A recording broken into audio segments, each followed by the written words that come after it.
All right, good afternoon and welcome to our channel. Today, I'd like to discuss payment standards and kind of explain how that works with Section 8 vouchers and other federal housing programs. But before I get started, my name is Jay. I'm the owner of Section8Consulting.com, and today I'd like to present this video to help you better understand that process. And also, just as one quick note, my imaging software that makes our thumbnails thinks that I'm a middle-aged black man. However, I'm a little bit different, a little whiter. But we're going to welcome Charles here. We'll call him Charles to our family. And I thought it was rather humorous that AI did not understand my instructions for the video, but here we are. So Charles and I will go over the standards with you guys. I'm going to bring in some notes.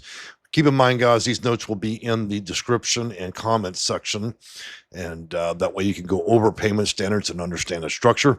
So, Section 8 payment standard is not the maximum rent allowed a landlord may charge, and it is not the amount automatically HUD automatically pays. It is the maximum subsidy figure that Housing Authority uses to calculate a family's monthly payment assistance HAP contract. Now, look, guys, let me tell you a little inside secret to this. HUD publishes payment standards for what they consider properties to be at minimum and maximum. Then the Housing Authority is going to have its own separate idea of that, and they will have a payment standard. Those are examples of minimum and maximum. They're more than likely going to offer something very different than even that. But let's go to the calculation. So the basic calculation is gross rent equals landlord contract rent plus the Housing Authority's utility allowance for tenant paid utilities. Under HAP, the payment equals the lower of the following payment standard minus the family's total tenant payment, or number two, gross rent minus the family's total tenant payment. And just to be clear, I've heard many clients that have contacted our office. Well, I don't understand how Sally in Unit B got a voucher. She's paying $15 in rent, and I'm paying all of my rent. And so that comes down to your income. So income and deductions. In another later video, we'll talk about what they consider income, assets, and as well as other things that be considered. That's why everybody's payment per rent or their responsibility is going to be different. But one thing you can count on is it'll never be more than a maximum 40%. So the Housing Authority generally bases the payment standard on the lower of the voucher bedroom size and the actual bedroom size for the unit rented, depending on states. Keep in mind, places like California consider your living room an additional room and also a livable area. So that being said, the standard and lower voucher for the bedroom size and actual size of the rented unit. A family approved for a two-bedroom voucher who rents one bedroom unit normally receives a one-bedroom payment. These standards can be covered under Title 24 at 982.505. And again, you can find that linkage below in the comment and description. So as an example, two-bedroom apartment, 1,800, family total tenant payment, 500, which would be your 30 up to 40%. Contract rent at 1,650, utility allowance at 150, gross rent 1,800, half paid to the owner 1,300. The family's total housing cost 500. If the same unit gross rent were 950, the family would pay an extra 150 if the tenancy passes the initial affordability rule below. The 40% rule when leasing a new unit: when a family first leases a unit, the gross rent is above the applicable payment standard. The family's share cannot exceed, again, what I mentioned earlier, the 40% adjusted monthly income. This is a move in rule, not a guarantee that the family's share will always remain at or below 40% after the rent or utility recertifications change. Moving on from there, how housing authorities set their payment standards. So when we look at this, HUD publishes their fair market rents, or FMRs, I had mentioned earlier. We're going to put a link up for that. But the housing authority adopts its own, as I had mentioned before, payment standard schedule by the bedroom size. Look, a lot of their standards are based on area median income on the same street, and they use often Zillow as their version of rents and minimum and maximum when dealing with a landlord to approve rent amounts, and also when they cut vouchers. And just like a casino, they will cut and tilt the odds of the price of rent just below usually what the market can afford. So moving on from there, they usually permit a 90 to 110% change of applicable FMR or fair market rate without prior HUD approval. Keep in mind that number can be as high as 125% for veterans. Also, agencies may use higher exception payment standards in qualifying circumstances, including in certain zip code based markets and local leasing barriers. You can look at that at Title 24 Code of Federal Regulation 98503.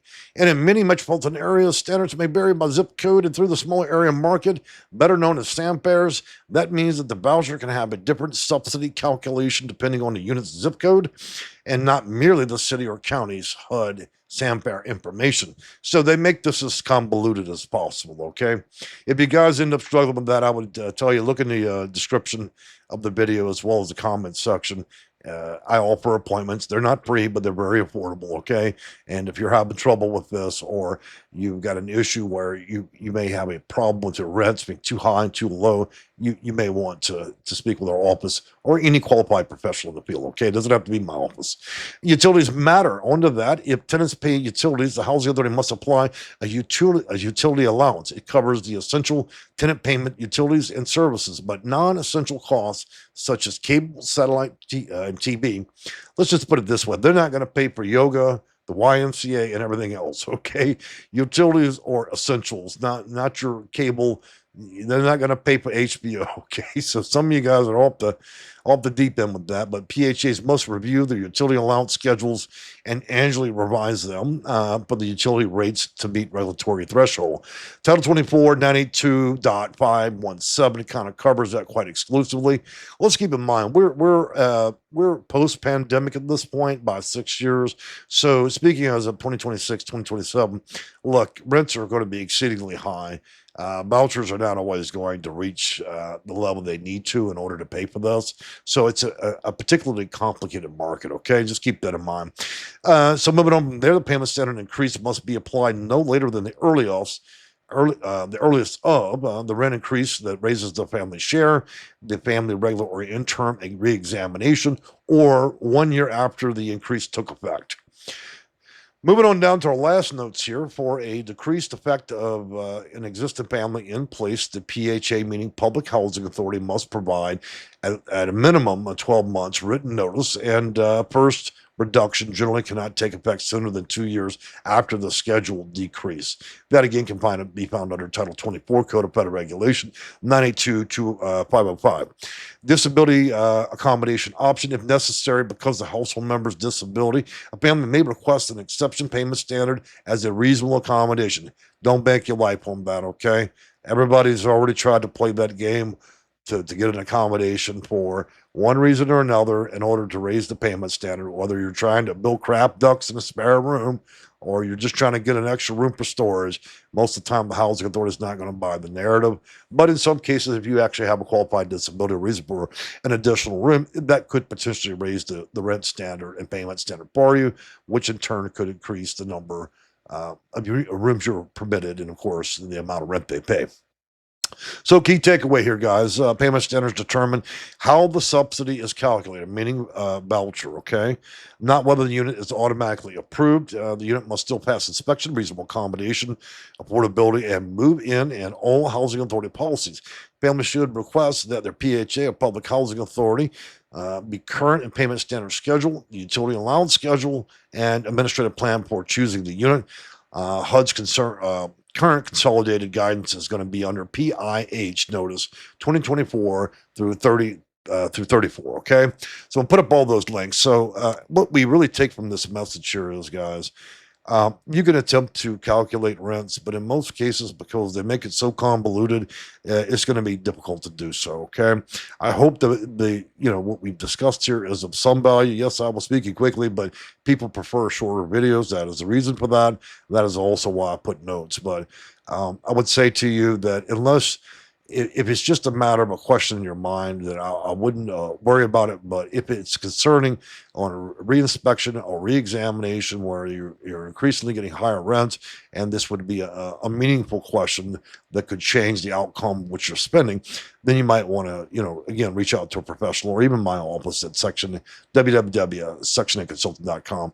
I've enjoyed talking with the guys today, rather briefly, and we'll see you again for our next video. We do live videos on Tuesday, Thursdays, and Sundays, typically between 10 and 11 a.m. Central Standard Time.